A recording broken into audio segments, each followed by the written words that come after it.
চাকরি প্রত্যাশী আমার ভাই ও বোনেরা, আশা করি আপনারা সকলে ভালো আছেন। আমিও ভালো আছি। বিক্রয় সহকারী সকলে অবগত আছেন, জানেন যে ইসলামী ফাউন্ডেশন যে একটা নিয়োগ বিজ্ঞপ্তি প্রকাশ করেছিল তার কিন্তু পরীক্ষার সময়সূচি প্রকাশ করে দিয়েছে। অলরেডি আপনারা কিন্তু এডমিট কার্ডগুলো সুন্দরভাবে ডাউনলোড করছেন। 24 অক্টোবর 2025 সকাল 10টা থেকে 11:30 অবধি কিন্তু পরীক্ষা অনুষ্ঠিত হবে। তাই এই পদের পরীক্ষার প্রিপারেশন প্রস্তুতির জন্য একটা সাজেশন রয়েছে, যেটা কমন উপযোগী। এবং সাজেশনটা কীভাবে পাবেন, পরীক্ষা এমসিকিউ হবে না লিখিত হবে, বিস্তারিত বিষয় আজকের এই ভিডিওর মাধ্যমে আপনাদের জানিয়ে দিব। তাই ভিডিওটা শুরু থেকে শেষ পর্যন্ত দেখার চেষ্টা করবেন। ইনশাআল্লাহ গুরুত্বপূর্ণ তথ্য বলে বিষয়। চলুন ভিডিওটা শুরু করে দিই। তার আগে বলে দিই, আপনারা যারা আমার ইউটিউব চ্যানেলে নতুন তারা অবশ্যই আমার ইউটিউব চ্যানেলটা সাবস্ক্রাইব করে রাখবেন। ফেসবুক পেজ থেকে ভিডিও দেখলে ফলো করবেন, লাইক কমেন্ট শেয়ার করে অন্যকে দেখার সুযোগ করে দেবেন। এই যে পদটা রয়েছে সেলস অ্যাসিস্ট্যান্ট বিক্রয় সহকারী, এই পদের কী কাজ এই বিষয়ে তো আমি ভিডিও দিয়েছি। আপনারা চাইলে আমার ইউটিউব চ্যানেলে ভিডিও দেওয়া আছে, চাইলে দেখে নিতে পারেন। এখন এই পদের পরীক্ষাটা ভাই লিখিত পরীক্ষা হবে, 1.5 ঘন্টা ব্যাপী লিখিত পরীক্ষা হবে। লিখিত পরীক্ষার প্রিপারেশন প্রস্তুতিমূলক একটা সাজেশন রয়েছে। যদি আপনাদের প্রয়োজন হয়ে থাকে, যারা পরীক্ষার্থী রয়েছেন, স্ক্রিনের উপর যে হোয়াটসঅ্যাপ নাম্বার রয়েছে, ডিসক্রিপশন বক্সে যে নাম্বার রয়েছে, এই নাম্বারে মেসেজ করতে পারেন, যোগাযোগ করতে পারেন। হোয়াটসঅ্যাপে নক দিয়ে আপনারা কিন্তু সাজেশনটা সংগ্রহ করে নিতে পারবেন। তাই যাদের প্রয়োজন আছে তারা অবশ্যই আমাদের এই যে নাম্বারটা রয়েছে, নাম্বারটা যোগাযোগ করতে পারেন, হোয়াটসঅ্যাপে নক দিতে পারেন, যোগাযোগ করে আপনারা কিন্তু সাজেশনটা সংগ্রহ করে নিতে পারবেন। আর এডমিট কার্ড যে বিষয়টা হলো, অনেকে বলতেছেন যে ভাই এডমিট কার্ড ডাউনলোড করা যাচ্ছে না।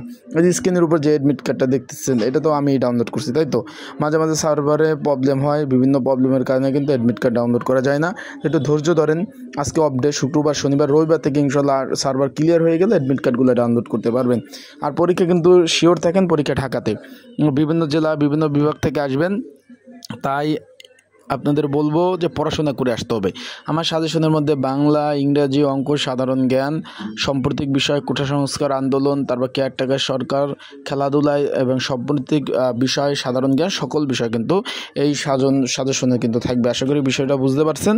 তার যারা চাকরি প্রার্থী আছেন, এখানে লিখিত পরীক্ষা হবে। লিখিত পরীক্ষা ক্যান্ডিডেট কিন্তু প্রচুর। ঢাকা আসবেন যাবেন, আপ ডাউন একটা খরচ আছে। তাই এই খরচ সামলাতে হলে কিন্তু অবশ্যই আপনার প্রিপারেশন ভালো নিয়ে আসতে হবে, পাস করতে হবে। যদি ঢাকা আসবেন যাবেন, পরীক্ষা দিবেন, যদি ফেলটা পাস করেন তাহলে টাকাটা যে খরচ হবে সেটা সার্থক, আর ফেল করলে তো বাদে টাকা। সেক্ষেত্রে বেশি তাই তো বলছে যে নিচে লেখা রয়েছে কোনো প্রকার টিএডি বিল প্রদান করা হবে না।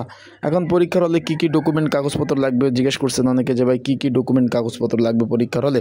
আমি তাদেরকে বলতে চাই, শুধুমাত্র এডমিট কার্ড আর একটা কলম নিয়ে আসবেন। আবারও বলতে চাই, শুধুমাত্র এডমিট কার্ড আর কলম নিয়ে আসবেন, আর কোনো কিছু প্রয়োজন নেই। শুধুমাত্র এডমিট কার্ড আর কলম, শুধুমাত্র এডমিট কার্ড আর কলম নিয়ে আসবেন, আর কোনো কিছুর প্রয়োজন নাই। এই দুইটা নিয়ে গেলে এনাফ। আর পরীক্ষার যেহেতু শুরু হওয়ার পরে কোনো ক্যান্ডিডেট পরীক্ষার হলে প্রবেশ করতে পারবে না, তাই আপনারা একটু যথেষ্ট পরিমাণ সময় নিয়ে আপনারা কিন্তু পরীক্ষার হলে আসবেন। আবারও বলতেছি, যেহেতু পরীক্ষা শুরু হওয়ার পরে কেউ ঢুকতে পারবে না পরীক্ষার হলে, পর্যাপ্ত পরিমাণ সময় নিয়ে আপনারা কিন্তু আসবেন। আশা করি বিষয়টা বুঝতে পারছেন।